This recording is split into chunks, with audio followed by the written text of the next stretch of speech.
ಸೀತಾದೇವಿ ಇಲ್ಲದೆ ಹನುಮಂತನ ಮನಸ್ಸಿನಲ್ಲಿ ಯುದ್ಧ.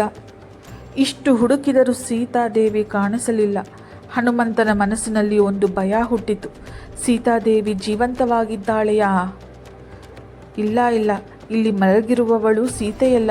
ಶ್ರೀರಾಮನಿಂದ ದೂರವಾದ ಸೀತಾ ಇಂತಹ ಆರಾಮದಲ್ಲಿ ಮಲಗಿರಲಾರಳು. ಅವಳ ಮನಸ್ಸು ಅನ್ನದಲ್ಲೂ ಇರಲಾರದು, ಆಭರಣದಲ್ಲೂ ಇರಲಾರದು. ಅವಳು ಯಾರ ಬಳಿಯೂ ಹೋಗಲಾರಳು. ಯಾಕೆಂದರೆ ರಾಮನಿಗೆ ಸಮಾನನಾದವರು ಯಾರೂ ಇಲ್ಲ. ಹನುಮಂತನು ಸ್ಪಷ್ಟವಾಗಿ ನಿರ್ಧರಿಸಿದನು. ಸೀತಾದೇವಿ ಇನ್ನೂ ಸಿಗಲಿಲ್ಲ. ಅವನ ಹುಡುಕಾಟ ಮುಂದುವರಿಯಿತು. ಈ ಬಾರಿ ಪಾನಗೃಹದ ಕಡೆಗೆ ಕೆಲವರು ಕ್ರೀಡೆಯಿಂದ ಆಯಾಸಗೊಂಡು ಮಲಗಿದ್ದಾರೆ, ಕೆಲವರು ಹಾಡುತ್ತಾ ನಿದ್ರೆಗೆ ಜಾರಿದ್ದಾರೆ, ಕೆಲವರು ಮಧುಪಾನದಿಂದ ಪ್ರಜ್ಞೆ ಕಳೆದುಕೊಂಡಿದ್ದಾರೆ. ಇದು ಸುಖವೋ ಅಥವಾ ಮೋಹದ ಬಂಧನವೋ?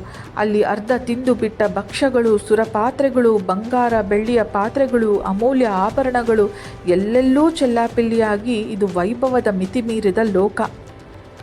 ಸೀತೆಯ ದೇವಿ ಕಾಣದ ನೋವು. ಹನುಮಂತ, ಸೀತಾದೇವಿ ನೀನು ಎಲ್ಲಿದ್ದೀಯಾ? ನಾನು ಎಲ್ಲೆಲ್ಲೂ ಹುಡುಕಿದೆ, ಆದರೆ ನೀನು ಕಾಣಿಸಲಿಲ್ಲ. ಅವನ ಮನಸ್ಸಿನಲ್ಲಿ ನಿರಾಶೆ ಮೂಡಿತು, ಆದರೂ ಅವನು ನಿಲ್ಲಲಿಲ್ಲ.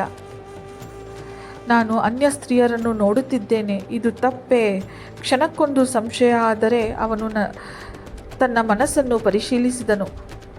ನನ್ನ ಮನಸ್ಸು ಶುದ್ಧವಾಗಿದೆ. ನನ್ನ ಉದ್ದೇಶ ಸೀತೆಯ ಹುಡುಕಾಟ. ಆದ್ದರಿಂದ ಇದು ಅಧರ್ಮವಲ್ಲ. ಇದು ಹನುಮಂತನ ಮಹತ್ವ, ಮನಸ್ಸಿನ ನಿಯಂತ್ರಣ.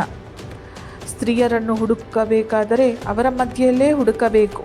ಜಾನಕಿ ಕೂಡ ಸ್ತ್ರೀಯರ ಮಧ್ಯದಲ್ಲೇ ಇರಬಹುದು. ಆದ್ದರಿಂದ ನನ್ನ ಮಾರ್ಗ ಸರಿಯೇ. ಇನ್ನಷ್ಟು ದೃಢತೆಯಿಂದ ಹನುಮಂತನು ಮತ್ತೆ ಹುಡುಕಲು ಮುಂತಾದನು. ಆದರೆ ಒಂದು ಭಯಾನಕ ಯೋಚನೆ ಅವನ ಮನಸ್ಸಿಗೆ ಬಂತು. ಸೀತಾದೇವಿ, ಅವಳಿಗೆ ಏನಾದರೂ ಆಗಿದೆಯಾ? ಹನುಮಂತನು ನಿರಾಶೆಯಾಗುತ್ತಾನೆಯಾ?